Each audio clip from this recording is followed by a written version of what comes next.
For 60 overs they should feel like a hell. ये Indian former captain Virat Kohli के द्वारा बोली गई वो लाइन है जिसने इंडियन टेस्ट क्रिकेट को बदल कर रख दिया। विराट कोहली एक ऐसा टेस्ट कैप्टन जिसे हार से बिल्कुल डर नहीं लगता था। ये कहानी है इंडिया के आइकॉनिक लॉर्ड्स टेस्ट विन की। लॉर्ड्स क्रिकेट स्टेडियम, जहां इंडिया ने अभी तक सिर्फ 2 टेस्ट मैच जीते थे। 2021 में इंडियाज टूर ऑफ इंग्लैंड का सेकंड टेस्ट मैच भी इसी लॉर्ड्स ग्राउंड में होना था। फर्स्ट टेस्ट मैच ड्रॉ हो गया था। सेकंड टेस्ट मैच में भी जीतना लोहे के चने चबाने के बराबर था, लेकिन विराट कोहली की उस टीम ने इंग्लैंड की जमीन पर उन्हीं को घुटने टेकने पर मजबूर कर दिया था। इंडिया जीत गया लास्ट में, मिल गई जीत टीम इंडिया को। उन्हें था गुमान हमारी उड़ान में कहां दम है, और हमें था ये भरोसा कि आगे आसमान। इंग्लैंड ने टॉस जीतकर पहले फील्डिंग करने का फैसला किया। इंडिया के ओपनर्स केएल राहुल और रोहित शर्मा इंग्लैंड के बॉलर्स को फर्स्ट सेशन से ही डोमिनेट करना शुरू कर दिया। रोहित शर्मा ने 83 रन्स और केएल राहुल ने 129 रन बनाए और इंडिया के ओपनर्स ने कुल 126 रन्स की ओपनिंग पार्टनरशिप की। और विराट कोहली के 42, पंत के 37 और जडेजा के 40 रन्स की हेल्प से इंडिया ने 364 रन बनाए, जो उस समय की कंडीशंस को देखकर काफ़ी लग रहे थे। इंग्लैंड की तरफ से जिमी एंडरसन ने कुल 5 विकेट लिए। इन reply second day post lunch England batting करने आती है। इंग्लैंड भी जैसे हार मानने को तैयार नहीं थी। इंग्लैंड के ओपनर रोरी बर्न्स ने 49 रन्स, बैरिस्टो ने 57 रन्स बनाए।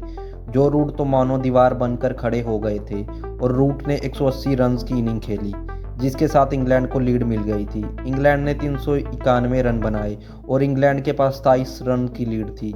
इंग्लैंड ने 1.5 दिन बैटिंग की और इंडियन टीम के खिलाड़ी थक भी चुके थे और अब बैटिंग कंडीशंस भी और भी टफ होने वाली थी।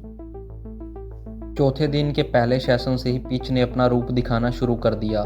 जो इंडियन टीम फर्स्ट इनिंग में 361 रन बनाई थी, अब वही बैटिंग लाइनअप ताश के पत्तों की तरह ढेर होने लगी।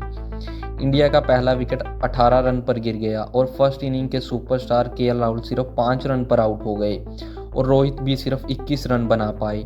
विराट भी उस इनिंग में सिर्फ 20 रन बना पाए, लेकिन पुजारा के 45, रहाणे के 61 रन से इंडिया ने थोड़ा कमबैक किया। जडेजा, पंत भी कुछ ना कर पाए और इंडिया का स्कोर 209 रन पर 8 विकेट हो गया। उस वक्त इंडिया के पास सिर्फ 182 रन की लीड थी और इंडिया के पास सिर्फ शमी, बुमराह और सिराज जैसे प्लेयर्स थे। जिस पिच पर विराट, रोहित, राहुल जैसे बैटर्स कुछ ना कर पाए, तो उस पिच पर इनसे तो क्या ही उम्मीद थी। इस मैच में जेम्स एंडरसन की इंडियन टेल एंडर्स के साथ अलग ही बैटल चल रही थी। James Anderson Indian tell Anders को आउट करने की बजाय उनको जानबूझकर बाउंसर्स मार रहे थे, लेकिन जेम्स एंडरसन को थोड़ा भी अंदाजा नहीं था कि इसकी कितनी बड़ी कीमत चुकानी पड़ेगी। जिस पिच पर इंडिया के सुपरस्टार बैटर्स कुछ ना कर पाए, उस पिच पर शमी और बुमराह ने कमाल ही कर दिया। शमी और बुमराह ने पूरे 20 ओवर्स बैटिंग की और 89 रन्स की पार्टनरशिप की। शमी ने 56 रन्स बनाए और बुमराह ने 34 रन्स बनाए और दोनों ही नॉट आउट थे। इंडिया के पास अब 271 रन्स की लीड थी और विराट ने इनिंग्स को डिक्लेयर कर दिया था। अब इक्वेशन सिंपल थी। अब इंग्लैंड को 60 ओवर्स में 272 रन्स बनाने थे, जो कि 5th डे की पिच पर काफ़ी मुश्किल लग रहा था और इंडिया के लिए भी 60 ओवर्स में 10 विकेट लेना काफ़ी मुश्किल था, तो ये मैच ड्रॉ की ओर बढ़ रहा था। Second session 5th day of this iconic test match. ये वही समय था जब विराट ने अपनी टीम से बोला था 60 overs they should feel like a hello, और इसने इंडियन टीम में अलग ही चिंगारी भर दी थी और इस चिंगारी ने आगे जाकर आग लगा दी। बुमराह और शमी बैटिंग के साथ साथ बॉलिंग में भी कमाल करने लगे। शमी और बुमराह ने इंग्लैंड के दोनों ओपनर्स को 0-0 पर आउट कर दिया। जो रूट भी उस इनिंग में सिर्फ 33 रन्स पर आउट हो गए। सिराज भी उस इनिंग में अपनी बॉलिंग से आग उगल रहे थे। सिराज ने उस इनिंग्स में टोटल 4 विकेट्स ली।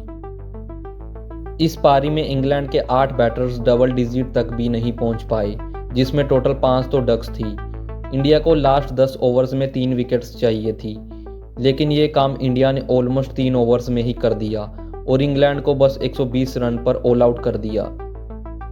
इंडिया ने इंग्लैंड को उन्हीं के घर में धो डाला, जिसका क्रेडिट ओबियसली पूरी टीम को जाएगा, लेकिन विराट कोहली की वो statement 60 over they should feel like a hello ने इंडिया में अलग ही ऊर्जा भर दी।